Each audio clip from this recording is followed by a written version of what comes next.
Everyone, welcome back to Roshan Shah study point. मैं दामिनी आज आप सभी का स्वागत करती हूँ रोशन शाह स्टडी पॉइंट पे। आज हम लोग बात करेंगे क्लास 12 का जो चैप्टर नंबर 2 था। चैप्टर नंबर 1 पे हमारी बात हो चुकी थी, हमने सिलेबस को भी समझ लिया था।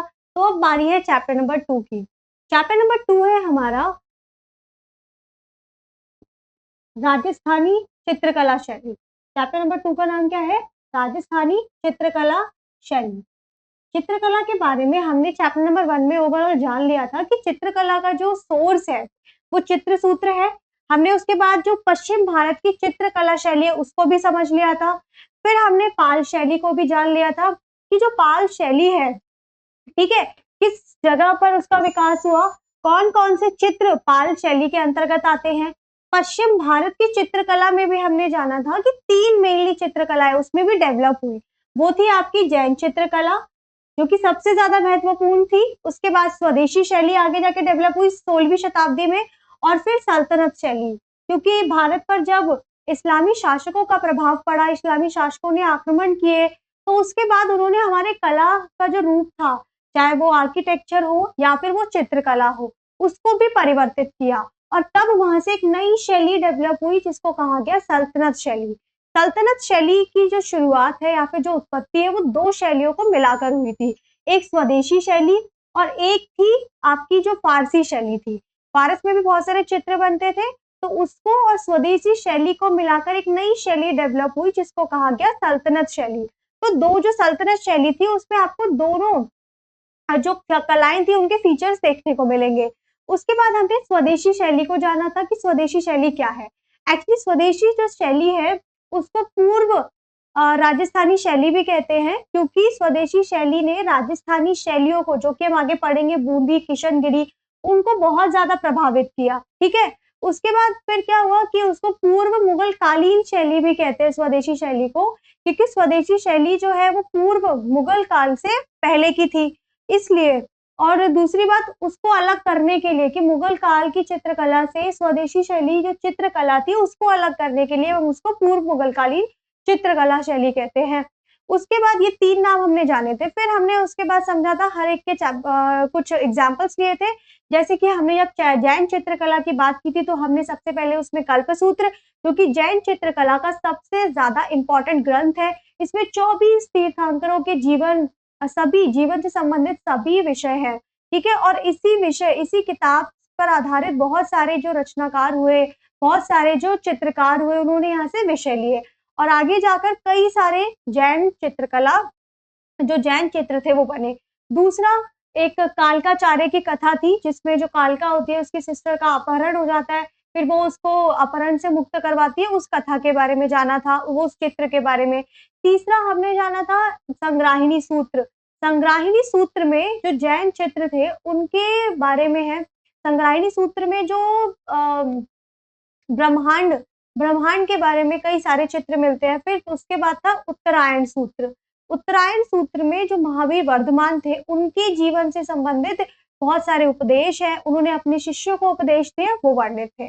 फिर स्वदेशी शैली में कुछ एग्जाम्पल्स को देखा, जिसमें हमने देखा कि स्वदेशी शैली में क्या होता है आगे आके कि उसपे ना धर्मनिरपेक्षता, ठीक है, धर्मनिरपेक्षता एक तत्व जुड़ जाता है, यानी कि वो अब केवल धर्म से ही जुड़ी नहीं रहती है, अब वो धर्मनिरपेक्ष हो जाती है। उसमें महाभारत, रामायण, चौर पांचशिका या फिर जो लोक किंवदंतियां होती है उन पर भी चित्र बनाए जाने लगे। तो स्वदेशी शैली एक, ये जो जैन, उसके बाद स्वदेशी शैली, फिर आपकी सल्तनत शैली।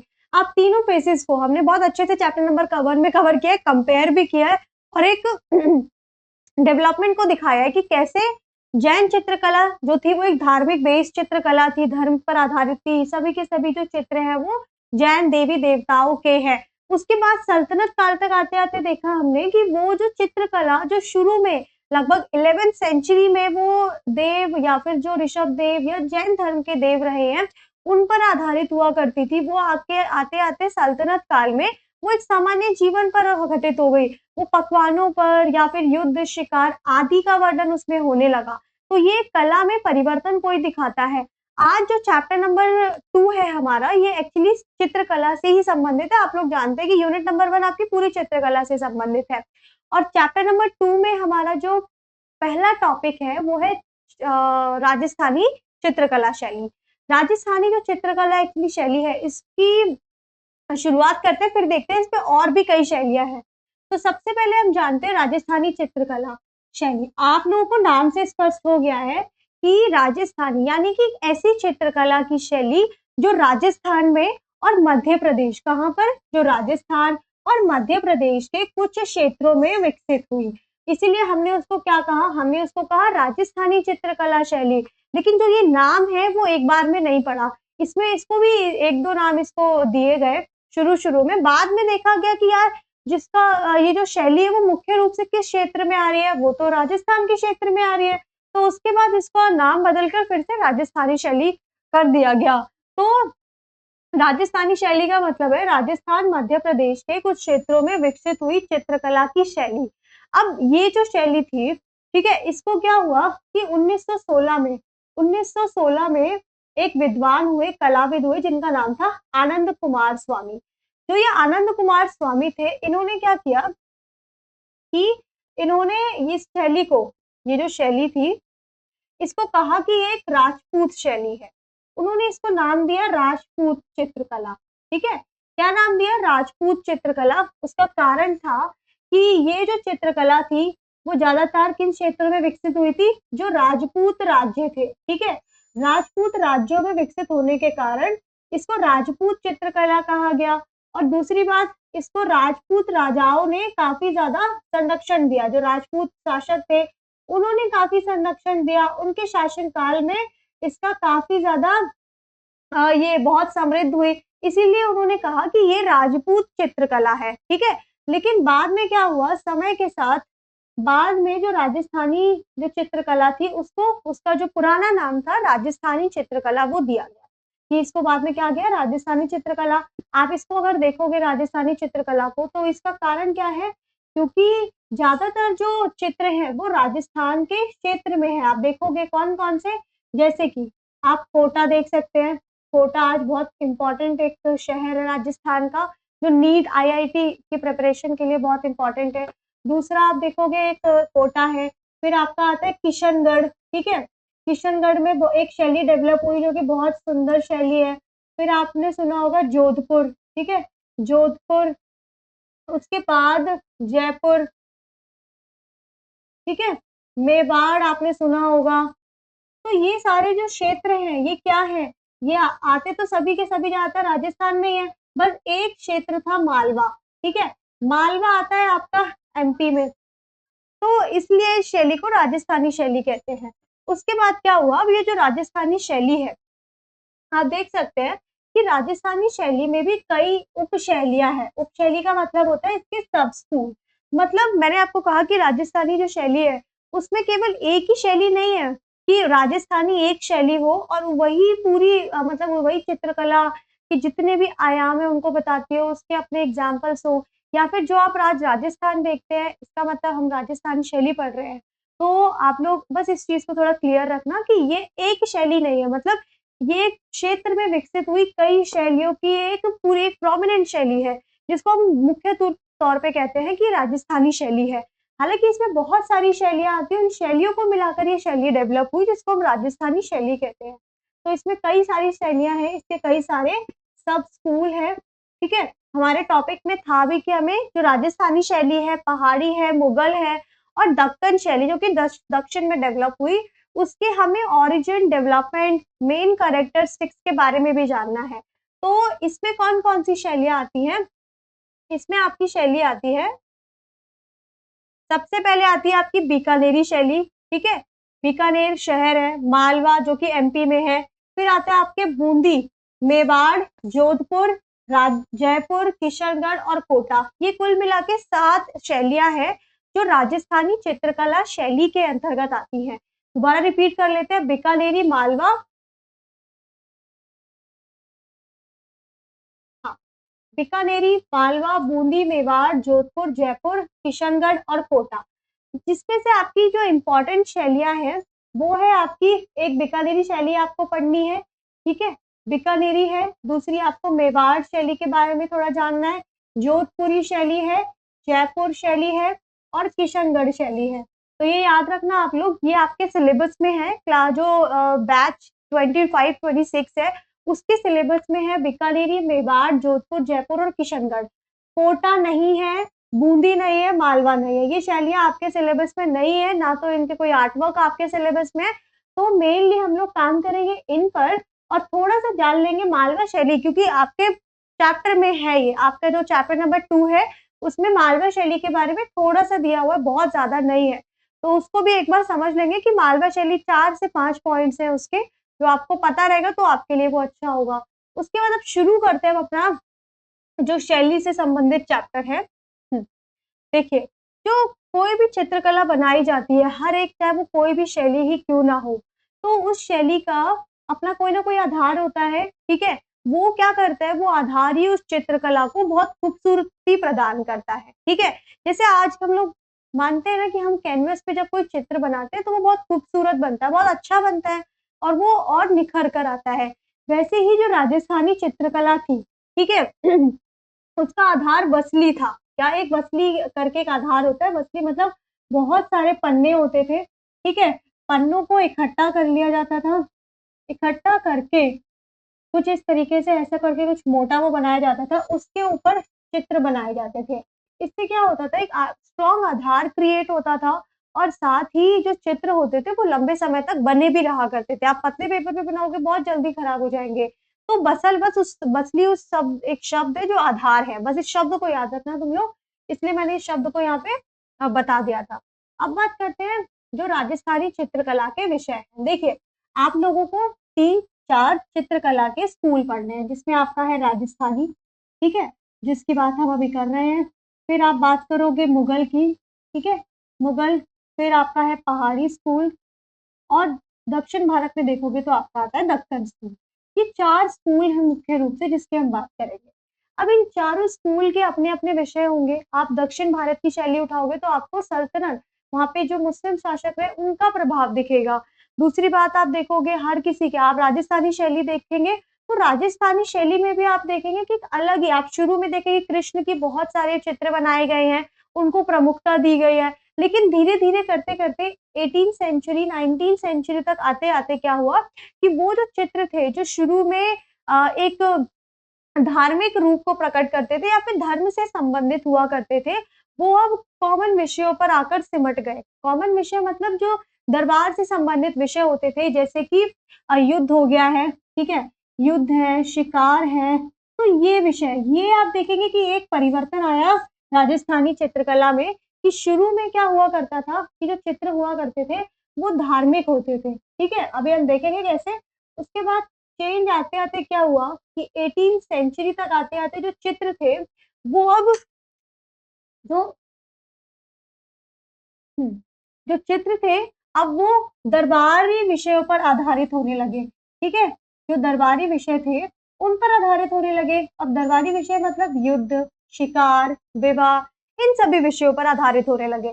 तो ये एक हमें उसके विषयों में परिवर्तन देखने को मिलता है। ये एक टॉपिक देख लेते हैं एक बार फिलहाल हम लोग। देखिए, राजस्थानी चित्रकला के विषय। राजस्थानी चित्रकला के अगर हम विषयों की बात करें, तो एक चीज़ हम देखने को मिलेगी हमें कि 16वीं सदी तक क्या था? 16वीं सदी तक आप लोग जानते हैं कि भारत में ना वैष्णव और शैव 2 संप्रदाय हुए। अब ये जो वैष्णव और शैव 2 संप्रदाय हुए, इसमें जो वैष्णव संप्रदाय था, जो कृष्ण और राम भक्ति से संबंधित था। तो 16वीं सदी तक क्या था कि जो वैष्णव धर्म था या वैष्णव संप्रदाय था, वो भारत के केवल पश्चिम में और उत्तर में और मध्य भारत तक सीमित था। उसके बाद क्या हुआ, आप जानते हैं कि राजस्थान की लोकेशन पश्चिम भारत में है, तो ऑटोमेटिकली क्या चीज़ समझ में आ रही है आपके कि 16th सेंचुरी में जो वैष्णव संप्रदाय बहुत ज़्यादा फ्लॉरिश हो रहा था, विस्तार कर रहा था अपना, बहुत अधिक प्रभाव जमा रहा था, उसने कला पे भी अपना प्रभाव छोड़ा और कला पे प्रभाव जब छोड़ा तो हमें क्या देखने को मिला कि हम देखते हैं कृष्ण की बहुत सारी चित्र बने हुए मिलते हैं। आपने राम, आपके सिलेबस में भी है कि आपको एक चित्र है, जब राम चित्रकूट जाते हैं, सॉरी भरत चित्रकूट जाते हैं, तो वो है। श्री कृष्ण जब गोवर्धन पर्वत उठाते, तो ये सारी चीज़ें क्या दिखा रही है कि शुरू में करीब 15वीं-16वीं शताब्दी में जो वैष्णव संप्रदाय था, उसका पश्चिम भारत में अच्छा खासा बोलबाला था। अब हुआ क्या कि 16वीं सदी में होता ये है कि 16वीं सदी तक आते-आते कृष्ण और राम से संबंधित वैष्णव जो संप्रदाय था उसका प्रभाव बढ़ गया था।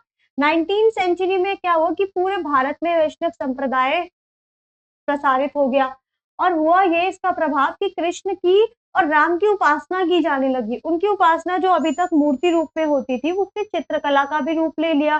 कृष्ण को आदर्श प्रेमी के रूप में पूजा जाने लगा और एक ईश्वर के रूप में। कृष्ण को आदर्श प्रेमी के रूप में आपने गीत गोविंद सुना होगा। उसके बाद और 1-2 गीत गोविंद मुख्य रूप से बहुत इम्पोर्टेंट ग्रंथ है। तो उसमें कृष्ण को हालाँकि कृष्ण और राधा का प्रेम आध्यात्मिक था, लेकिन उसमें भौतिक स्वरूप को व्यक्त किया गया है, जो आगे हम देखेंगे। तो क्या होता है कि 16वीं सदी तक आते-आते कृष्ण राम से संबंधित जो वैष्णव संप्रदाय था, उसका प्रभाव पूरे भारत पे हो गया, ठीक है? 19th सेंचुरी तक आते-आते ये क्या होता है कि इसका पूरे उपमहाद्वीप पर वैष्णव संप्रदाय का प्रसार हो जाता है और परिणाम क्या निकलता है कि जो कृष्ण होते हैं, उनकी कृष्ण को एक आदर्श प्रेमी और ईश्वर के रूप में पूजा जाता है। फिर क्या होता है दूसरा जो हमारा सोर्स है, वो है गीत गोविंद। तो और कहाँ-कहाँ से विषय लिए गए? तो चित्रकला के विषय पहले तो ये आ गए, मतलब यहाँ से क्या हुआ कि जो धार्मिक विषय थे, धार्मिक में भी कौन से? राम पर आधारित, किस पर? कृष्ण पर आधारित। आपने सुना होगा कृष्ण की बहुत सारी हम लीलाएँ सुनते हैं, ठीक है? देखते हैं जन्माष्टमी पर। तो ये सभी जो चीज़ें हैं वो यहाँ से उठाई गई और उनपे चित्र बनाए गए। उसके बाद इसी समय क्या हुआ 12वीं सदी में एक गीत गोविंद नामक एक काव्य लिखा गया, ठीक है? गीत गोविंद नामक क्या लिखा गया? एक काव्य लिखा गया।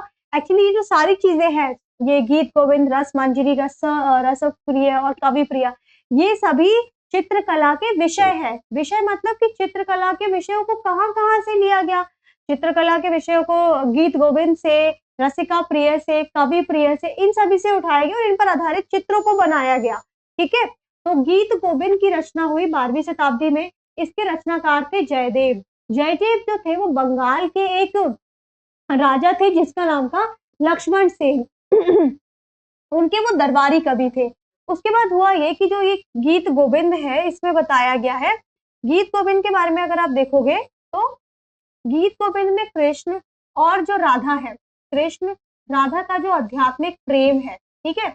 मतलब कृष्ण और राधा का प्रेम कैसा था? आध्यात्मिक था, लेकिन गीत गोविंद में उस प्रेम को भौतिक स्वरूप दिया गया है। भौतिक स्वरूप का मतलब कि जो कृष्ण है उनको एक शरीर प्रदान करके उनको दिखाया गया है अमूमन कि वो किस प्रकार से कृष्ण और राधा का प्रेम था, उनका त्याग, उनका समर्पण, वो सभी चीज़ें इन्होंने भौतिक रूप में यहाँ पे गीत गोविंद में प्रस्तुत की।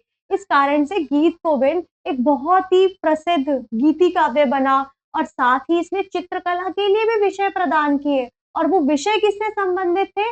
वो विषय कृष्ण से संबंधित, ठीक है?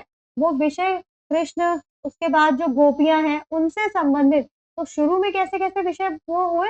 ये ठीक है? एक इससे संबंधित एक और चीज़ देख लेते हैं, अभी देखेंगे इसको पहले कंप्लीट कर लेते हैं, फिर उसको देख लेंगे। उसके बाद हमारा जो दूसरा सोर्स था, मतलब दूसरा विषय था रसमंजरी। रसमंजरी भानुदत्त के द्वारा रचित है। इसका मतलब ये आप समझिए, रस का मतलब होता है, आपने हिंदी में रस पढ़े होंगे, 9 रस होते हैं, 9-11 रस। तो जो 9 रस आपने पढ़े उस पर ही आधारित है ये रसमंजरी, ठीक है? इसमें ना रसों का वर्णन है, साथ ही जो नायक होते हैं, नायिका होती है, उनके बीच में भेद बताया गया है कि नायक और नायिका के बीच में किस-किस आधार पे भेद होता है। जैसे कि आयु के आधार पर, बॉडी के आधार पर और भी कई सारी चीज़ें हैं, तो उस भेद को बताया गया है। एक इम्पोर्टेंट चीज़ ये है इसमें कि इसमें ना सीधे कृष्ण के बारे में कुछ भी नहीं कहा गया है, लेकिन जो चित्रकार हुए उन्होंने इसको कृष्ण से जोड़ लिया कि रस के बारे में बता रहे हैं तो बहुत सारे रस को उन्होंने कृष्ण से जोड़ा। उसके बाद नायक और नायिका के रूप में कृष्ण को और राधा को रख लिया। इस तरीके से तो रसिक जो ये रस मंजरी है वो भी बहुत ही इम्पोर्टेंट ग्रंथ है, याद रखना ये भानुदत्त के द्वारा रचित है। उसके बाद है आपका दूसरा रसिक प्रिय। जो रसिक प्रिय है, ठीक है? तो रसिक प्रिय के रचनाकार हैं केशव दास। ये सभी जो तीनों की हम बात कर रहे हैं एक्चुअली ये काव्य है, ये याद रखिएगा आप लोग, ये भी काव्य है, क्योंकि यहीं से विषयों को उठाया गया। आज आप कोई भी विषय देखते हैं तो वो किसी न किसी विषय से संबंधित होता है और शुरू में विषय कहाँ जो राजस्थानी शैली थी उसको विषय कहाँ से मिले? उसको गीत गोविंद से मिले, उसको रस मंजरी से मिले, उसको रसिक प्रिय से मिले। और कवि प्रिय से मिले। और भी थे जैसे कि आपका एक है बिहारी करके है, ठीक है? आपका जो राग है उनसे है, महाभारत से लिए गए विषय, रामायण से लिए गए विषय। तो इस तरीके से कई जगहों से विषय कलेक्ट किए गए और उन पर चित्र बनाए गए। रसिक प्रिय केशव दास द्वारा रचित है, ये ब्रज भाषा में है और ये ना प्रेरक अवस्था का वर्णन करता है, जो प्रेरक अवस्थाएँ होती हैं उनका वर्णन करता है, जैसे कि वियोग, प्रेम और ईर्ष्या आदि। तो किसकी रचना है? केशव दास की, ब्रज भाषा में है, प्रेरक अवस्थाओं का वर्णन करता है। वैसे तो आपकी बुक में ये है कि इसमें ना एक्चुअली जो जटिल काव्यगत जो वैशिष्ट्य होता है, वो ज्ञान होता है, उसको बताया गया है। और ये जो पूरे का पूरा काव्य है, ये एक्चुअली अभिजात्य वर्गों के लिए था, ठीक है? साथ ही इसमें क्या बताया गया है, इसमें जो प्रेरक अवस्थाएँ होती है, जैसे कि वियोग, प्रेम और ईर्ष्या आदि। बहुत सारे चित्र आपको मिलेंगे देखने को जहाँ पे ये दृश्य दर्शाए गए होंगे। तो क्या देखने को मिलता है कि इसमें यहाँ से भी चित्रों को बनाने के लिए विषय लिए गए। उसके बाद है आपका दूसरा कवि प्रिय। कवि प्रिय क्या है? कवि प्रिय भी केशव दास द्वारा ही रचित है। उसके बाद इसमें ना एक लव स्टोरी है और वो लव स्टोरी एक राजा की है। एक राजा होता है, ठीक है? उस राजा का एक गणिका से उसको प्रेम हो जाता है, तो उस पर ये बेस्ड है कवि प्रिय। और इसका जो 10वां चैप्टर है, चैप्टर नंबर 10, ठीक है? उसका नाम है बारहमासा। क्या नाम है उसका? बारहमासा, ठीक है? बारहमासा उसका नाम है। नाम से स्पष्ट हो रहा है, बारहमासा मतलब 12 महीने। इस बारहमासा में ना 12 महीनों का जो जलवायु होती है, ठीक है? जो मौसम होता है, जैसे आप लोग जानते हैं कि भारत में 4 ऋतुएँ होती हैं, 4-6 ऋतु होती है। हर एक ऋतु का अपना समय होता है। उसके अनुसार हमारा खान-पान, हर एक ऋतु में हमारे कुछ ना कुछ फेस्टिवल्स होते हैं। तो वो सभी चीज़ें बारहमासा में बहुत खूबसूरती से बताई गई हैं। लोगों के जीवन को बहुत अच्छे से बताया गया है कि हर एक ग्रीष्म काल में लोगों का जीवन कैसा होता है, शीतकाल में कैसे वो परिवर्तित हो जाता है। फिर उसके बाद शरद ऋतु या फिर जो पतझड़ है, ये सभी ऋतुओं में कैसे लोगों के जीवन में परिवर्तन आता है, कौन-कौन से त्योहार आते हैं, वो सभी चीज़ें बारहमासा में थी। और इस बारहमासा से ही बहुत सारे विषय लिए गए और इन विषयों पर चित्र बनाए गए, ठीक है? तो इसीलिए ये इम्पोर्टेंट है बारहमासा। बस ये चीज़ याद रखना, बारहमासा केशव दास द्वारा रचित है। अगर 1 नंबर का क्वेश्चन आता है, ये एक कवि प्रिय नामक काव्य था, उसका चैप्टर नंबर 10th है बारहमासा। बारहमासा सुनते ही आप लोग इसको एक क्लास 12th या 11th की जो हिंदी की बुक है, उसमें एक चैप्टर का नाम भी है बारहमासा, जिसके जो रचनाकार है वो मलिक मोहम्मद जायसी हैं। तो आप लोग उनसे इनको रिलेट मत करना क्योंकि ये केशव दास की रचना है, ठीक है? अब फिर नेक्स्ट थोड़े से एक बार चित्र देख लेते हैं, अभी तक जो पढ़ा ताकि वो चीज़ चित्र के माध्यम से हम उसको और अच्छे से स्पष्ट कर सकें। देखिए, और भी विषय हैं जैसे कि ये बिहारी सतई। बिहारी सतई जो है इसके रचनाकार थे बिहारी लाल, ठीक है? इन्होंने इस काव्य को लिखा। उसके बाद क्या हुआ कि ये जो बिहारी सतही है उसका प्रयोग ना मेवाड़ शैली में बहुत ज़्यादा हुआ। इसका मतलब है कि इस ग्रंथ से बहुत सारे चित्र बनाए गए हैं मेवाड़ शैली में, ठीक है? मेवाड़ शैली इम्पोर्टेंट भी है और हमको पढ़ना भी है। तो मेवाड़ शैली की दृष्टि से बिहार सतही बहुत इम्पोर्टेंट है। उसके बाद आता है रागमाला। राग और रागिनियों की चित्रात्मक अभिव्यक्ति है इसमें। रागमाला में क्या है, जो राग और जो रागिनी है, ठीक है? राग और रागिनी की क्या है, इसमें बहुत सारे अभिव्यक्तियाँ, चित्रात्मक अभिव्यक्तियाँ की गई हैं। कुछ प्रमुख राग है जिसको आपको याद रखना चाहिए, भैरव है, मालकोष है, हिंडोल है, दीपक है, मेघ है और श्री है। कौन-कौन से हैं? भैरव, मालकोष, हिंडोल, दीपक, मेघ और श्री। उसके बाद हमारा नेक्स्ट सोर्स क्या था? फिर है हमारा प्रेम कहानी। अब आप लोग सोच रहे होंगे कि ये सारे नाम तो ठीक है, फिर आता है प्रेम कहानियों पर, किंवदंतियों पे बहुत सारे चित्र बने, जैसे ढोला मारू एक चित्र है। उसके बाद आपका चौर पंचशिखा है, मृगावत है। ये सभी के सभी जो चित्र हैं, वो किंवदंतियों पर आधारित है। ठीक है? किस पर आधारित है? किंवदंतियों पर। उसके बाद आता है आपका साहित्य और दरबारी विषय। तो आपने देखा हमने शुरुआत से करी है, हमने कृष्ण से शुरुआत की। उसके बाद साहित्यिक विषयों पर भी चित्र बनाए गए। चित्रकूट में जब भगवान जो श्री राम से मिलने भरत जाते हैं, तो वो क्या है? वो एक साहित्यिक दृश्य है। उसके बाद युद्ध कांड आप देखोगे आगे और ये चीज़ डेवलप होगी कि युद्ध से संबंधित भी एक पेंटर हुए जिनका नाम है साहिबा दीन। तो साहिबुद्दीन ने क्या किया, बहुत सारे चित्र बनाए हैं जो हमारे शास्त्रों पर आधारित हैं।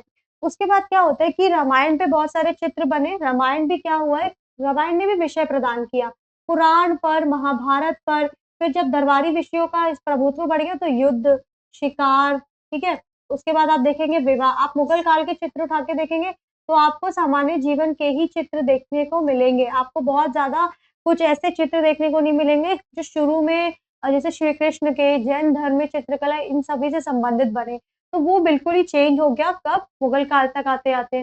तो ये था हमारे विषय, कि जो विषय है किसके विषय? राजस्थानी चित्रकला के विषय, कि राजस्थानी चित्रकला को विषय कहाँ से मिले?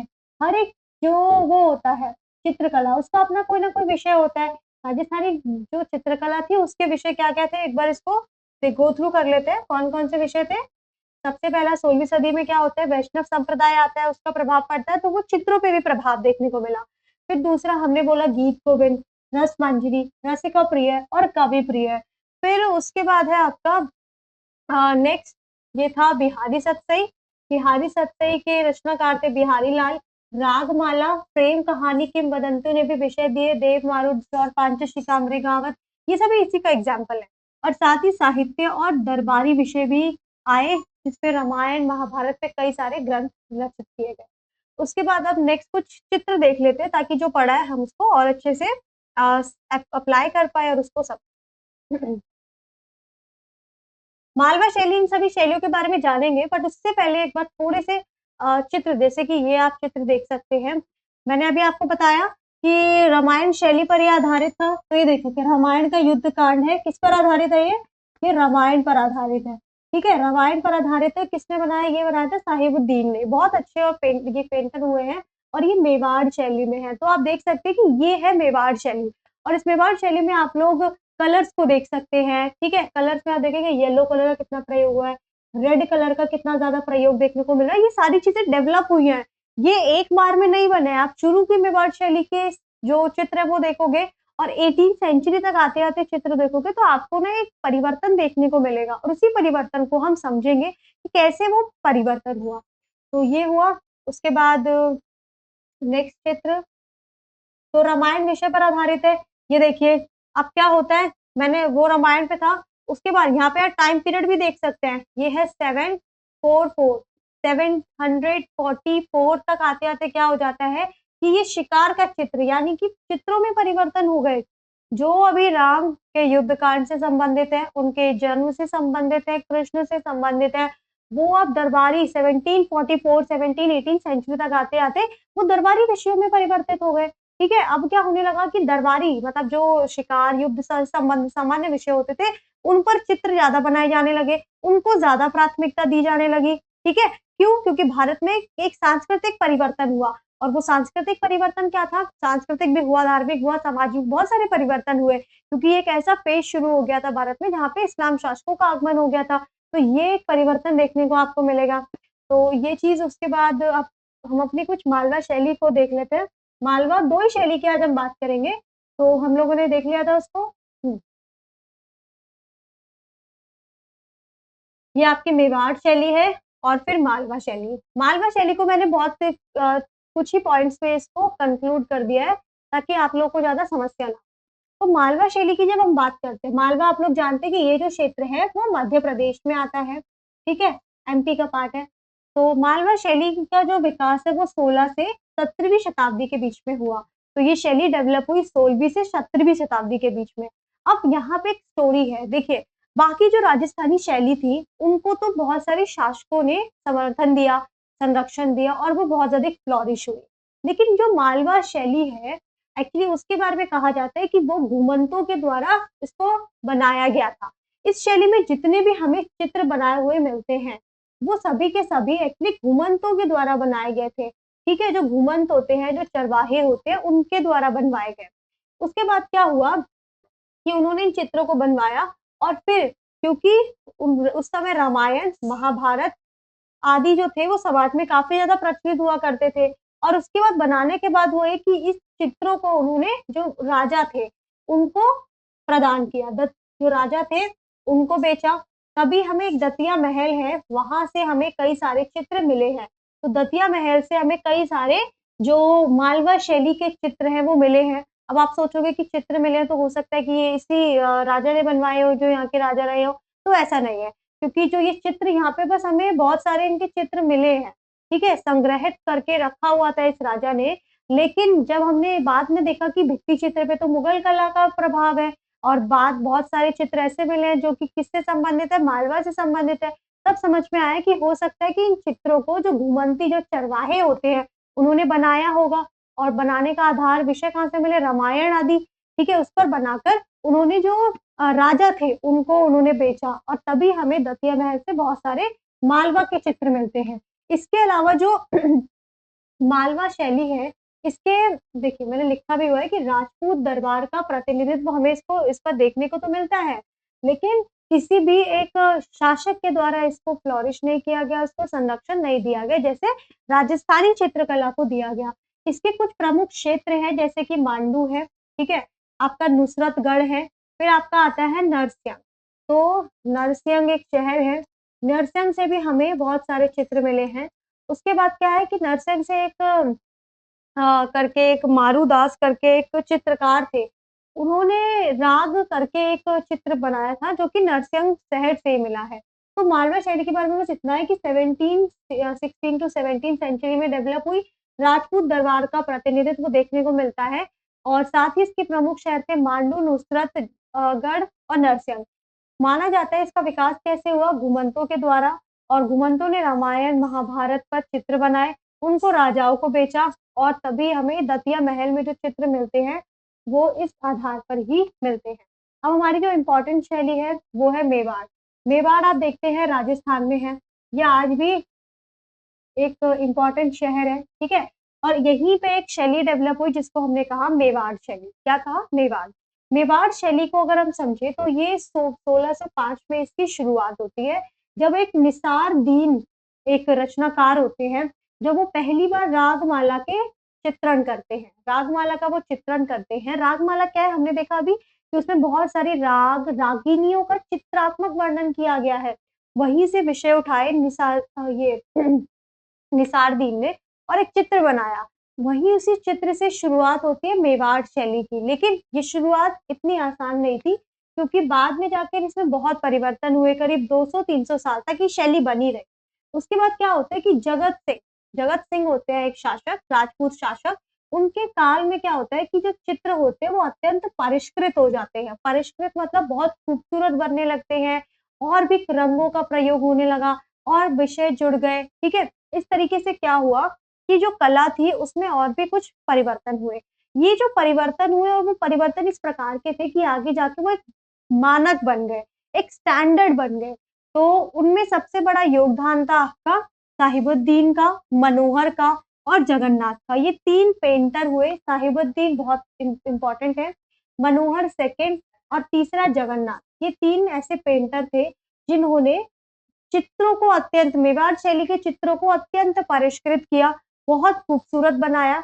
अब साथ ही इन्होंने कुछ किस-किस पर आधारित चित्र बनाए, तो वो है देखिए, जो सहीबुद्दीन थे, इनका आपका एक चित्र लगा भी हुआ है, ठीक है? सहीबुद्दीन ने रागमाला पर चित्र बनाया, रसक प्रिय याद रखना, रसक प्रिय क्या था? ये भी एक काव्य था, ठीक है? रागमाला भी क्या है? एक प्रकार का काव्य ही था, ठीक है? जो विषय प्रदान करता है। भागवत पुराण आप लोग जानते हैं, युद्ध कांड किसका है? रामायण का है। यानी कि साहिबुद्दीन ने किस-किस पर आधारित अपने चित्र बनाए? रागमाला पर, रसिक प्रिय पर, भागवत पुराण पर और युद्ध कांड पर। ये जो युद्ध कांड पर बनाया गया उनका जो दृश्य है वो बहुत ही इम्पोर्टेंट है क्योंकि इस चित्र में बहुत सारे मतलब इन्होंने क्या किया है, इन्होंने कहीं-कहीं पर एक चित्र में एक ही पेज में बहुत सारे चित्र बना दिए। तो कहीं पर एक पेज पर ही बहुत सारे चित्र बनाए हैं, वो इन्होंने सब्जेक्ट के हिसाब से और किस तरीके से जो सामग्री है उसको देखते हुए उन्होंने इसको बनाया है। इनका एक युद्ध कांड का एक चित्र है जिसमें जो मेघनाथ होता है, ठीक है? मेघनाथ जब अपनी दैवीय और जो असुरी शक्ति होती है, ठीक है? चमत्कारी शक्ति है जब वो उसका प्रयोग करता है, तब उसका वर्णन है और आप लोग जानते हैं कि वो एक जो श्री राम और कृष्ण राम लक्ष्मण होते हैं, उनको महापाश से बाँध देता है। तो उस दृश्य का वर्णन भी इसमें किया गया है। किसमें? जो इन्होंने युद्ध कांड पर अपना एक चित्र बनाया है साहिबुद्दीन ने। तो 3 याद रखना मेवाड़ शैली में पेंटर्स की, साहिबुद्दीन, मनोहर और तीसरे हैं आपके जगन्नाथ, ठीक है? मनोहर ने एक चित्र बनाया है, मनोहर भी पेंटर ही थे, उनका है बालकांड पर पेंटिंग उन्होंने की है। बालकांड जो है रामायण का ही 7 कांड माने गए हैं, उसमें पहला ही कांड आपका आता है बालकांड, तो बालकांड पर बनाई मनोहर ने, युद्ध कांड पर बनाई साहिबुद्दीन ने और फिर जगन्नाथ, ये याद रखना बिहारी सतसई, आप लोग याद रखना मैंने आपको जब अभी सतसई के बारे में बताया था, तो हमने बात भी की थी कि सतसई जो थी उसमें मेवाड़ को मतलब सतसई का जो प्रयोग है वो मेवाड़ शैली में बहुत ज़्यादा हुआ है। तो हुआ ये कि जो ये जगन्नाथ थे उन्होंने जो एक बिहारी सतसई करके एक काव्य था, उसके जो विषय थे उस पर बहुत सारे चित्र बनाए। तो ये वही इसीलिए इम्पोर्टेंट है कि बिहारी सतसई पर इन्होंने पेंटिंग बनाई जो कि बहुत ज़्यादा आगे जाके फेमस हुई। आपके जो सिलेबस में है वो साहिबुद्दीन पेंटर लगे हुए हैं, उनके बारे में आपको थोड़ा-सा पढ़ना है। तो एक बार हम इसको होलिस्टिकली इसको पढ़ के फिर हम उनके कुछ चित्र देखेंगे। अब एक एग्ज़ाम्पल के लिए ये आप देख सकते हैं हमने देखा अभी ये रामायण का युद्ध कांड है। अब बताओ किसने बनाया था? तो ये साहिबुद्दीन ने, ठीक है? साहिबुद्दीन जो थे उन्होंने इसको बनाया और किस पर आधारित है? रामायण पर आधारित है, देख सकते हैं। मेवाड़ साहिबुद्दीन कहाँ पे मिलेगी? ये इंडिया ऑफिस लाइब्रेरी लंदन। तो ये आप देख सकते हैं इसमें क्या है? इसमें चटक कलर का प्रयोग है लाल। उसके बाद आप लोग देख सकते हैं कि जो फेस है मतलब कपड़े पारदर्शी नहीं है और उसके साथ ही चटक कलर ये आप देख सकते हैं येलो पीले कलर का प्रयोग हुआ है और काफ़ी ज़्यादा ये जो दृश्य है वो युद्ध दृश्य को दिखाता है कि यहाँ पे राम और जो लक्ष्मण है वो महापाश जो होता है उसमें बंधे हुए हैं। उसके बाद क्या होता है कि जो मेघनाद होता है वो जाता है अपने पिता से मिलता है, अपने पिता को इस बारे में बताता है तो बहुत खुश होते हैं वो। इसका वर्णन है यहाँ पे सीता को वो बताती है इस बारे में जो उनके साथ होती है। तो ये पूरा का पूरा कौन-सा दृश्य ये युद्ध कांड का वर्णन कर रहा है। अब आप देख सकते हैं कि एक ही चित्र में किस तरीके से सभी विषयों को समाहित कर दिया है। आप लोग ने अगर रामायण पढ़ी होगी तो आप लोग बहुत अच्छे से इसको उसको समझ पा रहे होंगे, कनेक्ट कर पा रहे होंगे। कि किस तरीके से ये पूरा चित्र है कि कहाँ से शुरुआत होती है और कहाँ पे जाके ये चीज़ खत्म हो रही है, ठीक है? और कितनी खूबसूरती से कलरों का प्रयोग हुआ है। साथ ही आप लोग देखेंगे कि किस तरीके से एकदम क्लियर चीज़ें हैं, आप लोग बहुत अच्छे से क्लियर एकदम देख सकते हैं कि कैसे वो मिलता है। तो वो जो फेस एक्सप्रेशन है, वो जो एक तरीके से जो दिखाना चाह रहे हैं वो कि उस समय क्या स्थिति घटित हुई होगी या जो ग्रंथों में है, उसको पूरी तरीके से उन्होंने यहाँ पे प्रदर्शित कर दिया, ठीक है? उसके बाद है आपका नेक्स्ट ये है आपका वही देखिए, ये मेवाड़ के जो शासक थे, मेवाड़ के महाराजा जगत सिंह द्वितीय का शिकार का चित्र है, जो 1744 में बनाया गया है। अब आप लोग देख सकते हैं कि ये जो चित्र पिछले वाले चित्र से कितना ज़्यादा अलग है, ठीक है? इसमें एकदम सामान्य युद्ध का चित्र है बस ये, लेकिन उसको कितने बड़े दृश्य में प्रस्तुत किया और एक ही दृश्य को बहुत बार मतलब एक ही दृश्य को बनाने में इतना बड़ा स्पेस लिया गया है। तो आप लोग देख सकते हैं कि यहाँ पे जो राजा हैं, यहाँ पे राजा हैं वो युद्ध कर रहे हैं, यहाँ पे सेना खड़ी हुई है, ठीक है? यहाँ पर भी क्या है सेना है।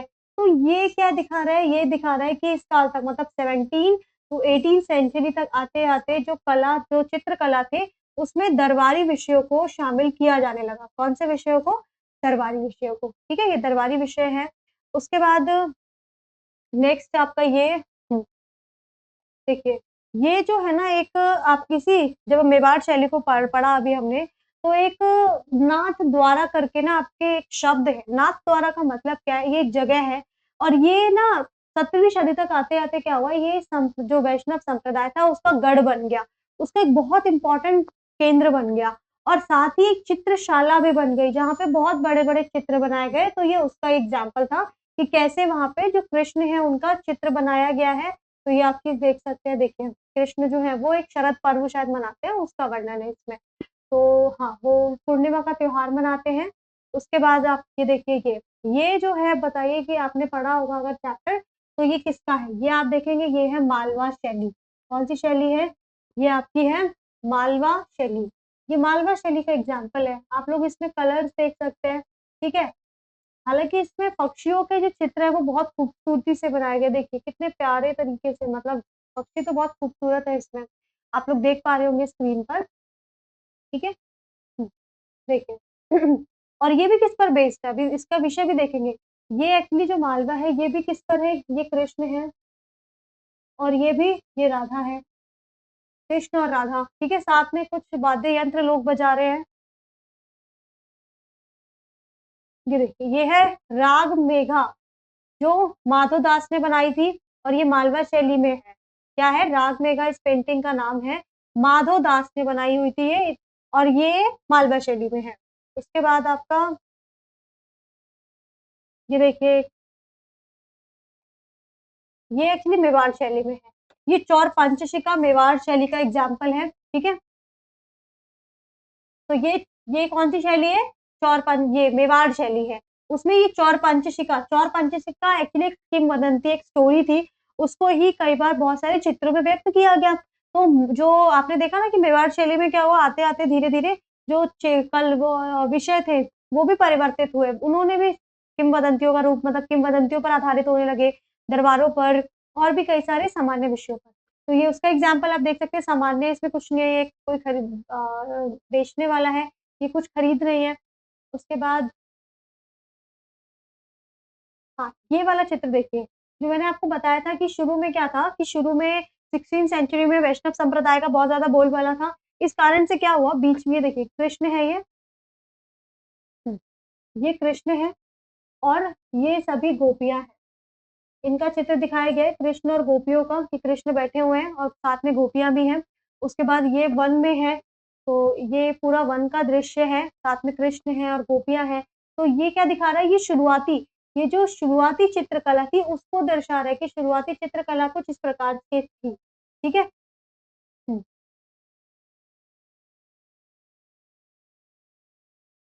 हाँ, अब बात करते हैं मेवाड़ शैली में परिवर्तन। ये मेवाड़ शैली की अगर हम बात करें, हमने मालवा शैली को देखा था अभी।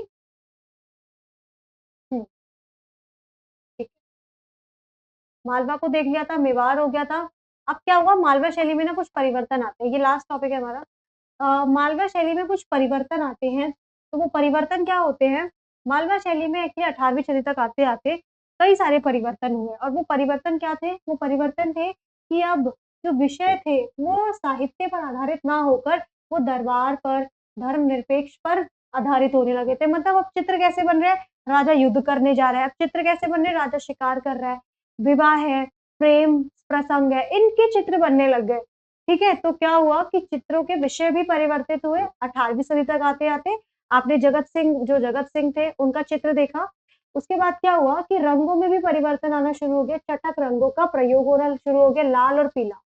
युद्ध, शिकार, विवाह, आकर्षक दरबारी चित्र अधिक लोकप्रिय हो गए। तो अब क्या हुआ कि जहाँ पहले शुरू में कृष्ण बहुत अधिक लोकप्रिय थे, यहाँ पर आते-आते जो दरबार के आकर्षक दृश्य हैं, ठीक है? या फिर जो युद्ध के दृश्य, बहुत सारे तो आपको युद्ध के मिल जाएँगे, बहुत सारे तो आपको मुगल कला में आप लोग देखोगे तो प्रेम चित्र मिल जाएँगे। उसके बाद शिकार है, आकर्षक दरबारी चित्र हैं, ये बहुत लोकप्रिय हो गए। फॉर एग्ज़ाम्पल जो जगत सिंह है, उनका युद्ध का चित्र इसी को दर्शाता है, ठीक है? तरीके से चैप्टर नंबर 1 है हमारा, chapter number 2 chapter number 2 sorry complete नहीं होता है, बट इसके जो 3 टॉपिक थे, हमने इंट्रोडक्शन देख लिया, हमने उसके बाद मालवा शैली को देख लिया, ठीक है?